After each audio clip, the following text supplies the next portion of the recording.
is Shumaila Shakil standing in front of you, one of the faculty members at NLCC Coaching, which is offering various courses for the entrance purpose. So either you or your relatives can join NLCC for the specific courses which are required by you as soon as possible.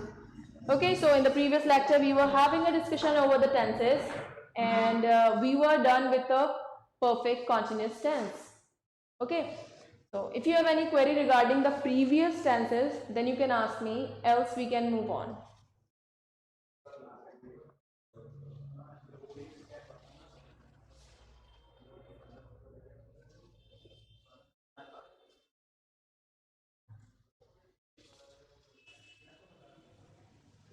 Have a look over this. And simple जो हमारे sentence tenses हैं, simple या फिर indefinite tense, उसको छोड़कर बाकी और tenses देखिए. अगर कोई क्वेरी है तो पहले मुझसे प्रीवियस की मालूम कर लीजिए, और अगर नहीं है, in that situation we'll move on to the simple tenses, past, present and future. या I am waiting for your response for 1 minute only.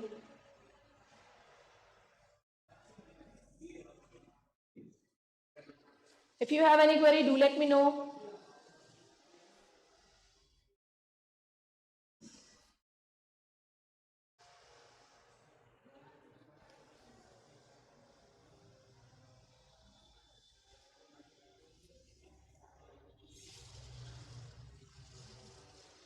I have not seen any response from your side, so I think I should move on. All right. Let's move on to the simple present tense first. अभी तक हमने जो structure देखे थे उसमें क्या देखा? उसमें हमने हेल्पिंग वर्ब देखी थी. कॉन्टिन्यूस की बात आ रही तो प्रेजेंट में इज एम आर हमने देखा, पास्ट में वॉज वर, फ्यूचर में विल बी, शैल बी, साथ में तीनों टेंसेस के साथ V4 देखी थी. Right now if we move on to the perfect tense, तो वहां हमने प्रेजेंट में हेल्पिंग वर्ब देखी हैज और हैव, पास्ट में हैड, फ्यूचर में विल हैव और शैल हैव. ठीक, जब हम परफेक्ट कॉन्टिन्यूस की तरफ मूव किए तो प्रेजेंट के केस में हैव बिन और will have been, shall have been. Future के केस में देख ली, पास्ट में हैड बिन, प्रेजेंट में हैज बिन और हैव बिन. तो परफेक्ट कॉन्टिन्यूस एंड कॉन्टिन्यूस तीनों टाइप के टेंसेस हमने देखे. Let's move on to the present one. Present simple. Simple यहां पर क्या है, सिर्फ पॉजिटिव सेंटेंस बनाने के लिए सिर्फ आपको मेन वर्ब चाहिए. जैसे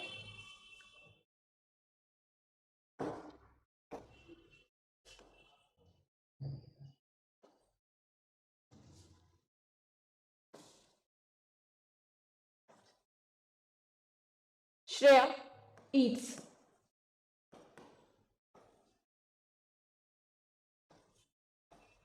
They eat. We eat. She eats. He eats. You eat.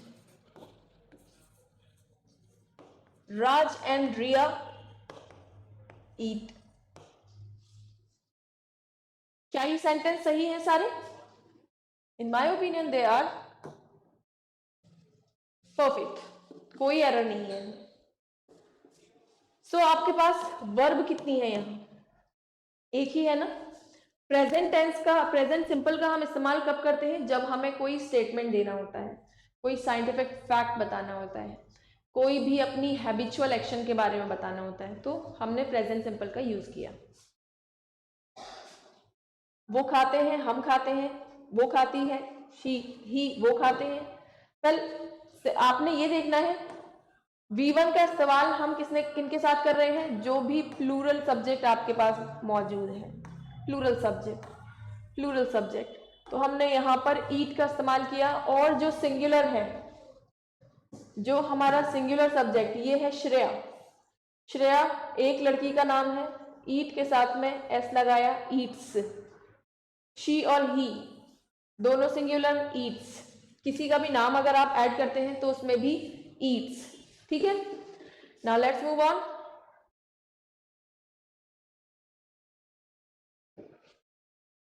Positive sentence बनाने के लिए आपने ये सब्जेक्ट रखा और वर्ब की या तो फर्स्ट फॉर्म का इस्तेमाल किया या फिर फिफ्थ फॉर्म का इस्तेमाल किया, according to the nature of the subject. If the subject is singular then you will obviously use the fifth form of the verb, that is V1 plus S or ES.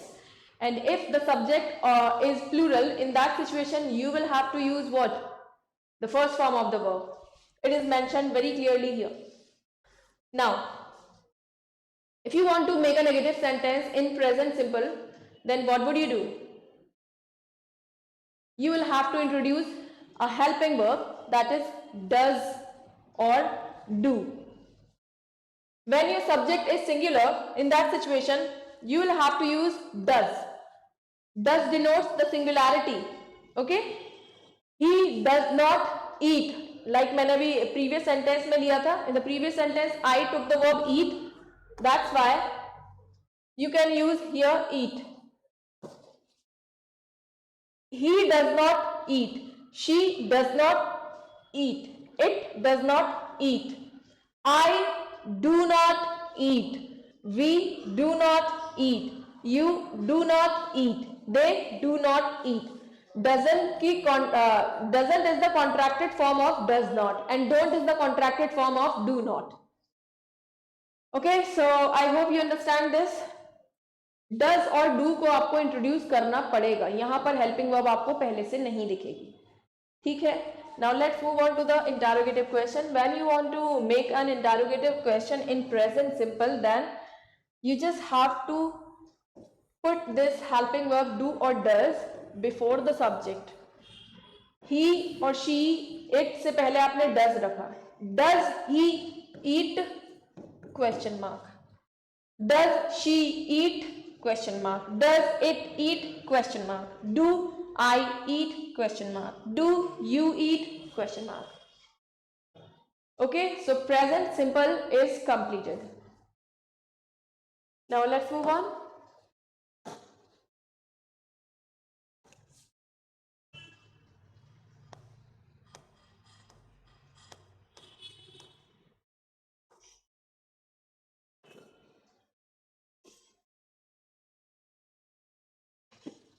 Simple past tense. अगर आपको positive sentence बनाना है तो यहां पर V2 का इस्तेमाल करेंगे आप, second form of the verb, that is V2, that is use only in the past simple tense, और कहीं इसका इस्तेमाल नहीं होता है। Okay, so if you want to make a sentence in simple past tense, then you have to remember the structure, that is subject plus verb की second form for the positive sentence. And if you want to make the sentence negative, in that situation you have to introduce a helping verb, that is did, उसके साथ एक negative word not, जो कि हमारा adverb होता है। subject did not, very important thing is verb की first form. जब आप प्रेजेंट इंडेफिनिट या सिंपल प्रेजेंट के सेंटेंस को नेगेटिव बना रहे थे, in that situation as well you use first form of the verb with does और do. In the same way you have to use first form of the verb in this as well, that is did not plus V1। We always use first form of the verb with do, does, did. Okay, now let's continue. So for the negative sentence we have this structure, subject did not, do, eat, etc. V1 first की verb की first form हम use करेंगे do, does, did। यहाँ focus करने के लिए ये V1 वाला पॉइंट बहुत इंपॉर्टेंट है। हम भूल जाते हैं कभी कभार did के साथ में सेकेंड फॉर्म लगा देते हैं, जैसे कि I didn't know, sorry no तो सही है, I didn't knew और I didn't ate, no ate नहीं लगाएंगे हम, ईट, आई डिडंट ईट। अब हम चलते हैं क्वेश्चन की तरफ, did plus subject plus V1। Plus question mark. Did you do, और एग्जाम्पल ले लेते हैं, डिड शी ईट, क्या उसने खाया? Eat is the V1। B very careful, please be very careful while using this term। देखिए डिड को पहले रखा, सारे सब्जेक्ट्स यहां पर हैं और first form of the verb उसके बाद हमने इस्तेमाल की है। पॉजिटिव सेंटेंस था हमारा यू स्टार्टेड न्यू डाइट। अगर मुझे इसका नेगेटिव बनाना है तो यू डिड नॉट स्टार्ट बना दूंगी मैं उसका, फिर न्यू डाइट। सवाल बनाने हैं आपको तो did you start new diet, did को हमने पहले रखा, इसके साथ में V1 का इस्तेमाल किया और आगे आपका ऑब्जेक्ट। ये आपका कंप्लीट हुआ क्या? Past indefinite. Okay, present indefinite हमने किया, पास्ट इंडेफिनिट हमने किया। Now let's move on to the future indefinite which is very easy.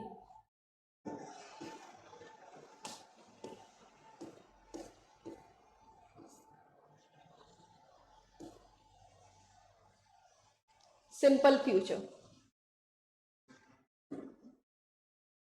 सबसे पहली बात क्या है यहाँ पर, ये रहे आपके सब्जेक्ट। पहले भी मैंने आपके साथ जिक्र किया है कि ये विल और शैल अगर आपको दिखेंगे तो वो फ्यूचर वाली बात पता चलेगी आपको। यहाँ शैल इंट्रोड्यूस नहीं है, आई और वी के साथ में हम शैल का इस्तेमाल करते हैं। ठीक, मैंने आपको ये बात बोल दी थी पहले भी कि आजकल जो मॉडर्न इंग्लिश है उसमें अब शैल थोड़ा पीछे ही जाता जा रहा है, ज्यादातर अब विल का ही इस्तेमाल होता है। So future indefinite is nothing but will के साथ V1। ये आपका पॉजिटिव सेंटेंस, नेगेटिव के लिए बस विल नॉट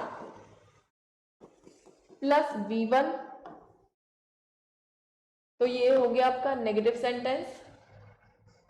अगर आपको क्वेश्चन बनाना है तो will plus subject plus V1, interrogative question.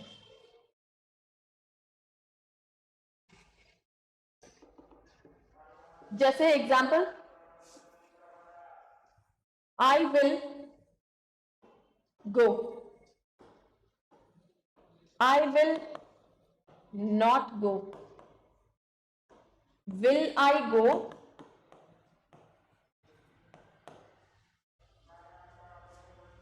ठीक। तो आपके अब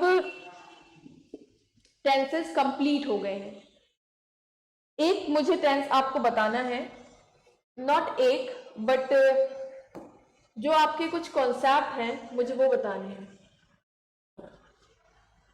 जब दो एक्शन पास्ट में एक साथ होते हैं, एक के बाद एक साइमल्टेनियसली, उस सिचुएशन में आपने क्या करना है, उस चीज को मुझे बताना है। इसका एक बहुत ज्यादा लेमन एग्जाम्पल होता है, डॉक्टर के आने से पहले मरीज मर गया। तो एक बात बताइए, डॉक्टर का आना पहले हुआ है या मरीज का मरना पहले हुआ है?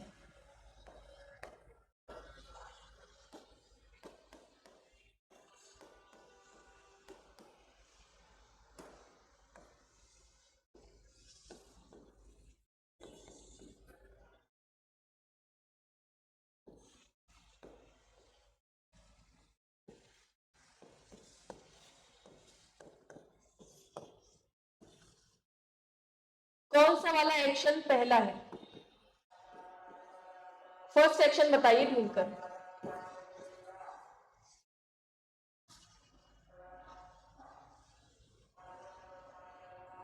विच इज द फर्स्ट एक्शन? पहले डॉक्टर आए या फिर पेशेंट का इंतकाल हुआ? मुझे तो ये दिख रहा है कि पेशेंट का इंतकाल पहले हुआ है, तो let's make it action number first. ठीक है, डॉक्टर बाद में आए थे तो ये एक्टिविटी या एक्शन दूसरे नंबर का था। मैं क्या बात कर रही थी यहाँ पर, दो एक्शन का पास्ट में एक साथ होना।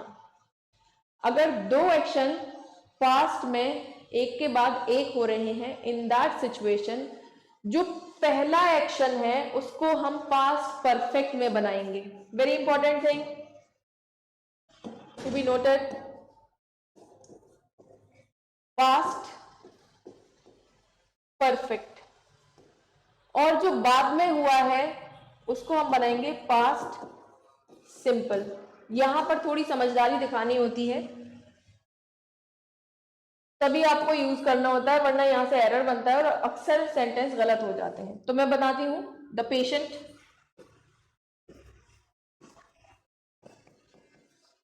हैड डाइड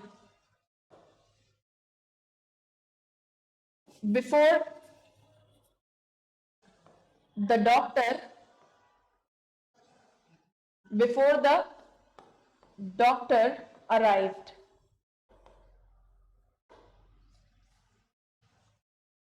ये had died, had plus V3 कहां आता है, पास्ट परफेक्ट में। और ये क्या है, V2 कहां आता है, simple past. Okay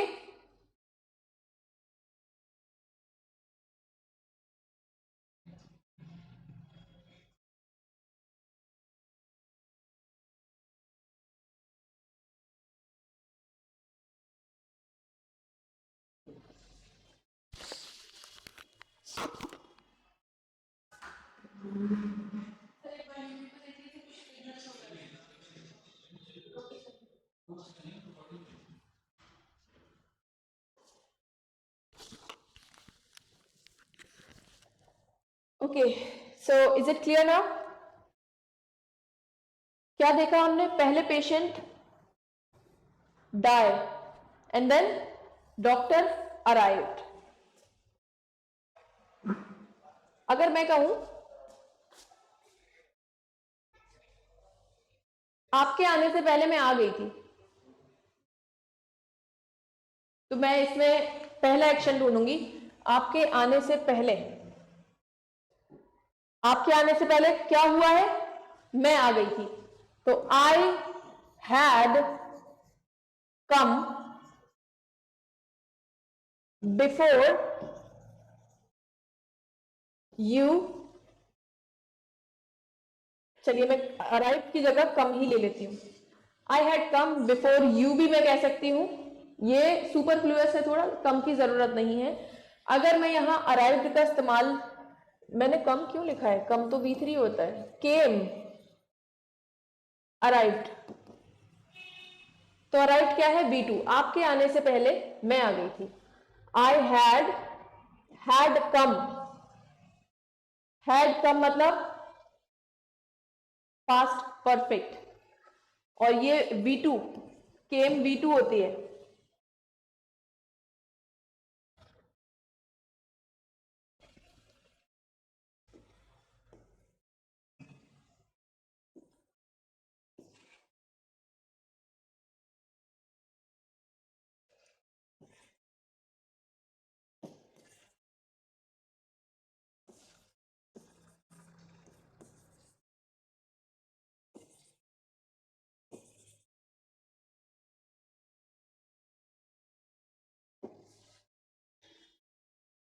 She ate after her brother had seen, या she ate की जगह हम कह देते हैं she went, वो चली गई थी जब उसके भाई ने देख लिया था।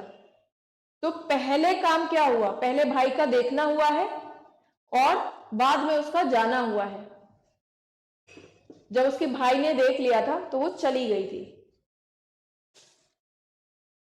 शी वेंट बाद में गई ना, पहला काम क्या हुआ है, भाई का देखना है, भाई ने उसको देख लिया इसलिए वो चली गई। तो एक ये बात मुझे आपको बतानी थी। और अब कर लेते हैं थोड़ी सी कंडीशनल की बात, टाइम हमारे पास अभी काफी है। Conditional sentences, very important one. हमारे पास 3 तरीके के कंडीशनल हैं, अगर हम 0 को भी इंक्लूड कर लेते हैं तो 4 हो जाते हैं। 0 कंडीशनल इफ के साथ में प्रेजेंट इंडेफिनिट, और अगला क्लॉज भी आपका present indefinite.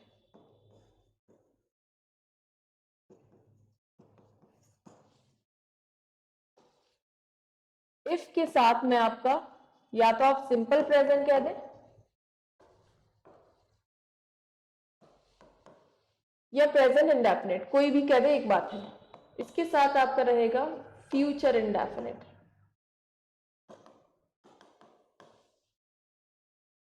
Second conditional if के साथ सिंपल पास्ट,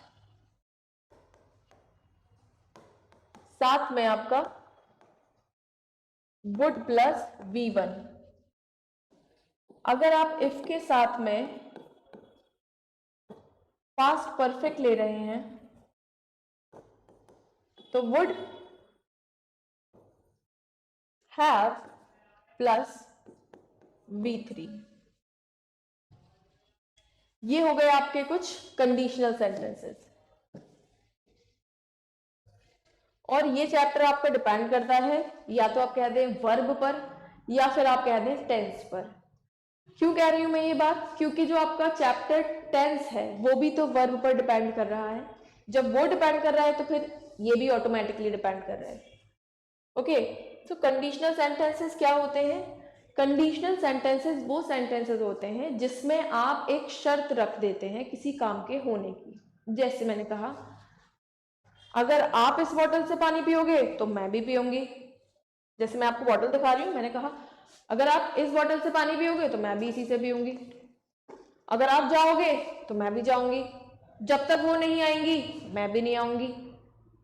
जब तक सर क्लास स्टार्ट नहीं करेंगे तब तक मैं भी नहीं पढ़ाऊंगी, या मैं भी नहीं आऊंगी, या स्टूडेंट्स नहीं आएंगे। तो मैं आपको एक कंडीशन दे रही हूं ना हर सेंटेंस में। कुछ इस तरह के भी इसमें सेंटेंस होते हैं, अगर मेरे पास पानी होता तो मैं आपको दे देती। यानी पास की कुछ चीजें हैं जो कि हाइपोथेटिकल हैं या फिर अब नहीं हो सकती हैं वो चीज। अगर मैं प्रेसिडेंट होती तो मैं ये करती, अगर मैं चिड़िया होती तो मैं उड़ती।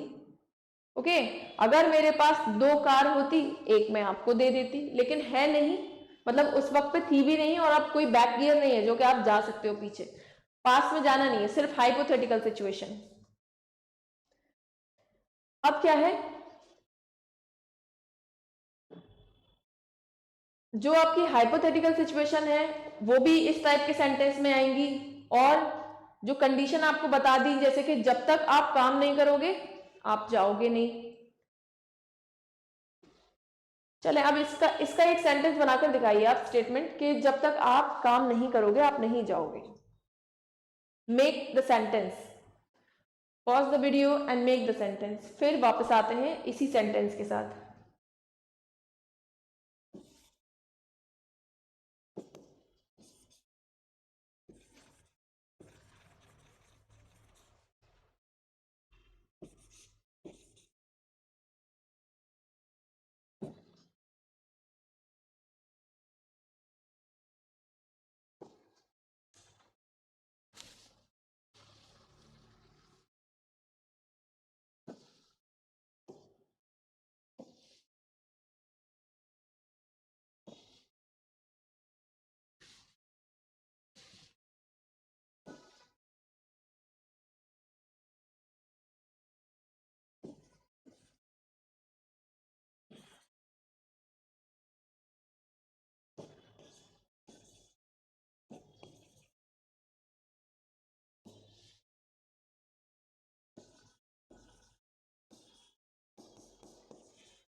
So here is the statement, until you complete the work, जब तक आप काम नहीं करोगे, काम पूरा नहीं करोगे, आप नहीं जाओगे, you will not go।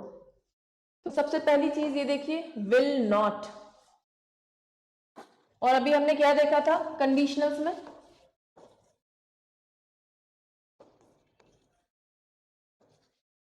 Conditional मतलब वो 3 टाइप।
ओके, सो हमने क्या देखा?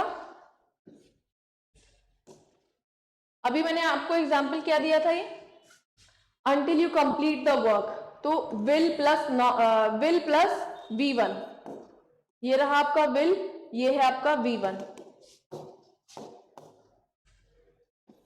will V1 कौन से आपने उसमें देखा था? ये सेकेंड वाले, मतलब ये फर्स्ट कंडीशनल में इफ के साथ में simple present and future simple. If के साथ में, अब इफ मैंने यहां इफ तो लिखा नहीं है, तो आप लोगों को एक चीज ये ध्यान रखनी है कि इफ की जगह पर और भी कोई वर्ड्स आ सकते हैं जो कि कंडीशन दिखाए आपको। अंटिल आपको यहाँ एक कंडीशन बता रहा है वर्ड कि जब तक आप कोई स्पेसिफिक काम नहीं करेंगे यू कैन नॉट गो। अब इफ की जगह सपोज भी आपको मिल सकता है, व्हेन भी आपको मिल सकता है, बिफोर भी आपको मिल सकता है, तो ये सारे वर्ड्स आपके इफ को रिप्लेस कर सकते हैं। Got it? जैसे मैं कहूं when you complete the work, अच्छा यहां हमारा सेंटेंस में नेगेशन है, जब आप काम नहीं करोगे तो आप नहीं जाओगे। व्हेन यू डू नॉट, क्योंकि सिंपल प्रेजेंट की बात चल रही है, सिंपल प्रेजेंट बनाने के लिए हमें एक हेल्पिंग वर्ब चाहिए होगी, नेगेटिव में अगर सेंटेंस चाहिए तो when you do not complete the work,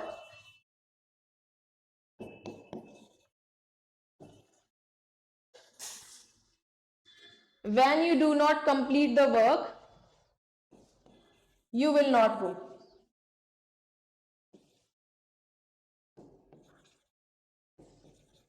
you will not go, okay. तो ये तो सिर्फ मैंने ये एग्जाम्पल पूछा था सेंटेंस आप कैसे बनाएंगे।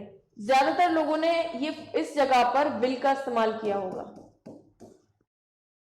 when you will not complete the work, तो गलत है। किसी भी कंडीशनल वर्ड के साथ में you cannot use futuristic word like shall और will, कुछ नहीं यूज कर सकते। वेरी इंपॉर्टेंट पॉइंट है जो मैंने अभी बोला है, इसको आपने याद रखना है कि कंडीशनल वाले सेंटेंस में या क्लॉज में आपको विल फ्यूचरिस्टिक टर्म्स यूज नहीं करनी है। एग्जाम में आएगा वो, लेकिन आपको उसको स्किप करना है। मैंने यहाँ इस्तेमाल किया V1 का, जो कि बता रहा है आपको कि ये प्रेजेंट में इस्तेमाल होती है, और उसके बाद फ्यूचर इंडेफिनिट। यहाँ पर भी मेरा क्या है, ये प्रेजेंट इंडेफिनिट है, और अगला सेंटेंस विल और साथ में गो, सेम वही फ्यूचर वाला। ठीक है, now let's move on to all these formulas. पहले पे चलते हैं हम। अगर कोई भी साइंटिफिक फैक्ट है या फिर नेचुरल कोई बात है जिसमें के जो चेंज नहीं होती है या रेगुलर एक्टिविटी है, तो उसमें आपकी कोई कंडीशन, मतलब यहां पर चेंज नहीं आएगा, यहां सिंपल प्रेजेंट रहेगा, यहां भी सिंपल प्रेजेंट रहेगा। जैसे अगर आप पानी को गर्म करेंगे तो वो उबलेगा, बॉयल होगा। एग्जाम्पल के लिए देख लीजिए।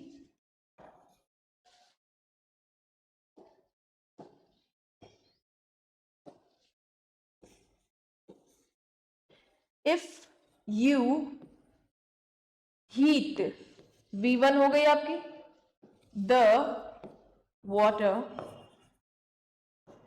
जब आप पानी को बॉईल करेंगे या अगर आप पानी को बॉईल करेंगे, इट सॉरी हीट करेंगे, it boils. Is it clear? V1 है यहां पर, बॉइल्स, इट हमारा सब्जेक्ट सिंगुलर है, इस वजह से हमने कहा बॉइल्स।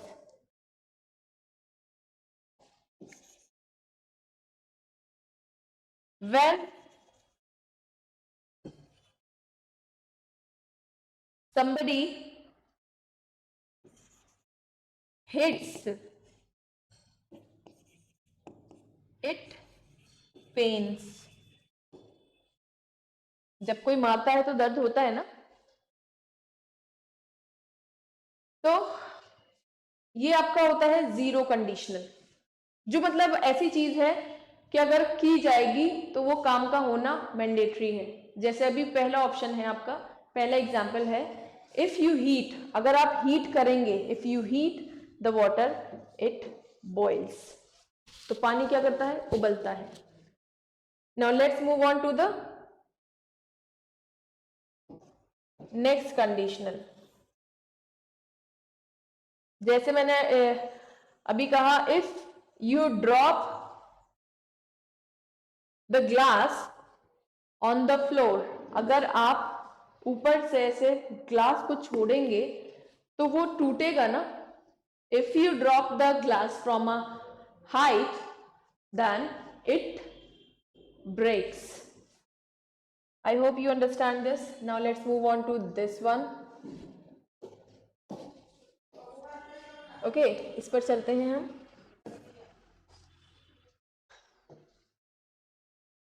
जहां पर आपको फ्यूचर सिंपल का इस्तेमाल करना है सिंपल प्रेजेंट के साथ। अगर आपको इफ क्लॉज में सिंपल प्रेजेंट मिलता है तो अगले क्लॉज में आपको क्या यूज करना है? Yes, simple future. और यहाँ हम जो हिंदी में बोलते हैं स्टेटमेंट, वो कुछ इस तरीके के होते हैं, अगर आप जाओगे तो मैं भी जाऊंगी, अगर आप खाओगे तो मैं नहीं खाऊंगी, अगर वो आएगी तो मैं नहीं जाऊंगी, इस टाइप की चीजें। तो इफ शी कम्स, ये कम्स बता रहा है हमें कि ये प्रेजेंट इंडेफिनिट का फॉर्मूला है, आई मीन वर्ब है।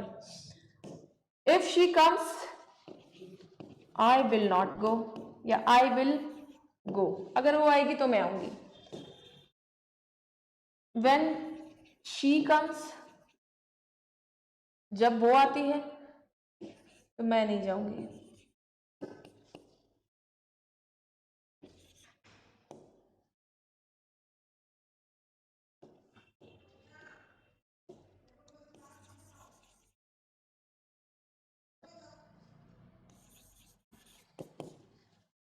When she comes, जब वो आएंगी तब मैं खाऊंगी, ये कॉमा लगाया एंड देन आई शैल ईट। ये दो क्लॉज हैं आपके, डिपेंडेंट और इंडिपेंडेंट क्लॉज रहते हैं।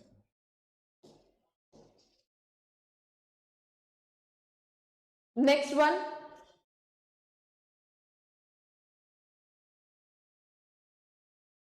कंडीशनल फर्स्ट आपको समझ आया? अगर इफ क्लॉज के साथ में आप प्रेजेंट इंडेफिनिट को रखेंगे तो उसका अगला क्लॉज फ्यूचर इंडेफिनिट रहेगा। आपको जो एग्जाम में एरर मिल सकता है, या तो ये ब्लैंक मिलेगा या फिर ये ब्लैंक मिलेगा या पूरा भी ब्लैंक मिल सकता है। आप ये वाला स्टेटमेंट पहचान कर इसको फिल कर सकते हैं, ऐसे ही आप इसको पहचान कर इसको फिल कर सकते हैं। इफ क्लॉज के साथ में अगर प्रेजेंट इंडेफिनिट है तो अगले सेंटेंस में आपका या तो विल प्लस गो हो जाएगा, अगर कोई साइंटिफिक फैक्ट जैसी चीजें नहीं है तो, अदरवाइज आप विल का इस्तेमाल या शेल का इस्तेमाल करके अगला सेंटेंस अपना बना सकते हैं। नेक्स्ट वन, सेकंड कंडीशनल जो है वो आपका हाइपोथेटिकल चीजों के लिए यूज होता है। कोई चीज है, कोई बात है आपके मन में जो कि अभी हो नहीं सकती, सिर्फ इमेजिनरी है। काश मैं प्लेन होती या चिड़िया होती। I wish I were a bird. इस टाइप के सेंटेंस जब आई विश या किसी कोई भी विश कर सकता है। She wish she were a bird, मैं शी को ले लेती हूँ या ही को भी ले सकती हूँ। She wishes she were a bird. तो यहां पर हमेशा वर का ही इस्तेमाल होना है। Be very careful in this case too. ठीक है,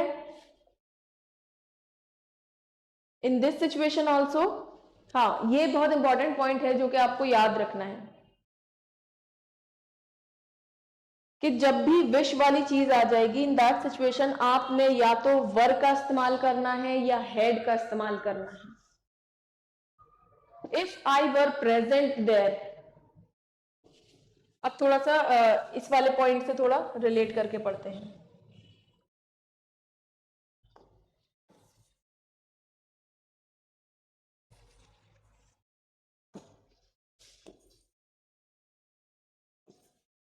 if he were present there, अगर वो वहां मौजूद होता तो क्या होता? He would help. ये आपका पास्ट टेंस हो गया और ये वुड प्लस V1 जिसकी हम बात कर रहे हैं। अगर ये होता तो ये होता, इस टाइप का सेंस आपको मिलेगा। इफ ही वर प्रेजेंट का अगर वो वहां मौजूद होता, तो वह तो नहीं ना, अब ऐसा पॉसिबल भी नहीं है क्योंकि पास्ट हो गया। अगर वो वहां मौजूद होता तो वो हेल्प करता। पास्ट की बात है इसलिए पास्ट विल का वुड कर दिया हमने। इफ दे हैड 3 हाउसेस, अगर उनके पास 3 मकान होते ना तो वो एक आपको दे देते। They would give 1 to you. तो देखिए ये हैड के साथ में कोई भी V3 नहीं है, इसका मतलब ये नहीं है कि ये V3 का इस्तेमाल हो रहा है। Be very careful.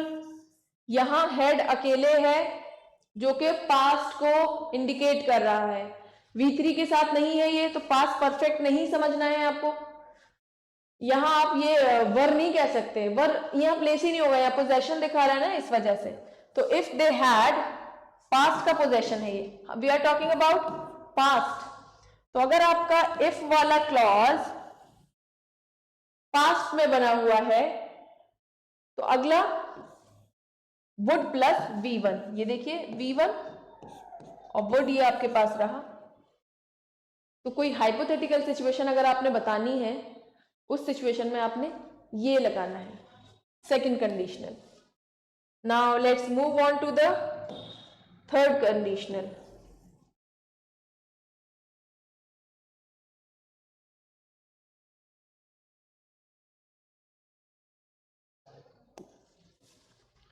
Past perfect और साथ में वुड हैव प्लस V3।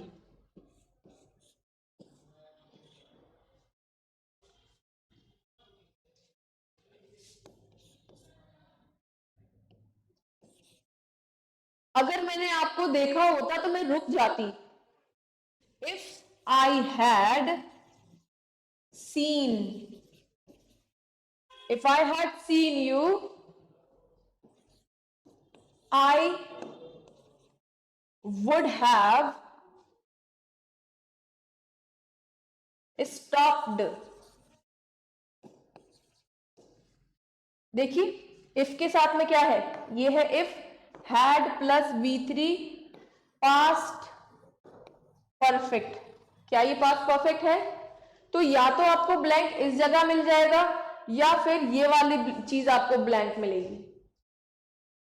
यहां आपको दिख गया पास्ट परफेक्ट है तो आप वुड हैव प्लस V3 का इस्तेमाल यहां करेंगे। ये देखिए फ्यूचर का पास्ट टेंस है, ये भी फ्यूचर का पास्ट टेंस है, मतलब विल का वुड बना दिया तो पास्ट हो गया, ये भी विल का वुड बनाया तो पास्ट हो गया। मतलब जिस वक्त पास्ट में आप बोल रहे थे फ्यूचर वाली बात, जैसे मान लीजिए परसों मैं कह रही थी आपसे कि अब आपकी क्लास मंडे में होगी, तो on Saturday I said that your class would be on Monday. ये मैंने इनडायरेक्ट कर दिया इसका तो वुड बी हो गया। अगर मैं डायरेक्ट कोटेशन के अंदर बात करूंगी तो इन दैट सिचुएशन क्या होगा, फिर उस सिचुएशन में ये होगा जब मैं डायरेक्ट बात अपनी बोल रही हूं कि I said your class will be on Monday. ये कॉन्सेप्ट आपका नरेशन का है, बाद में इसको डिस्कस करेंगे। सो यहां हो गया आपका पास्ट परफेक्ट और यहां would plus have plus V3।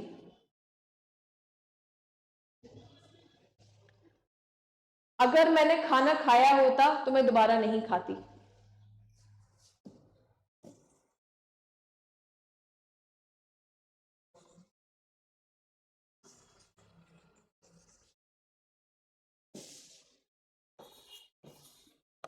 If I had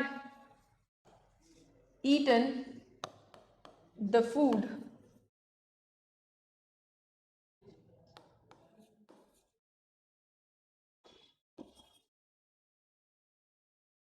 I would have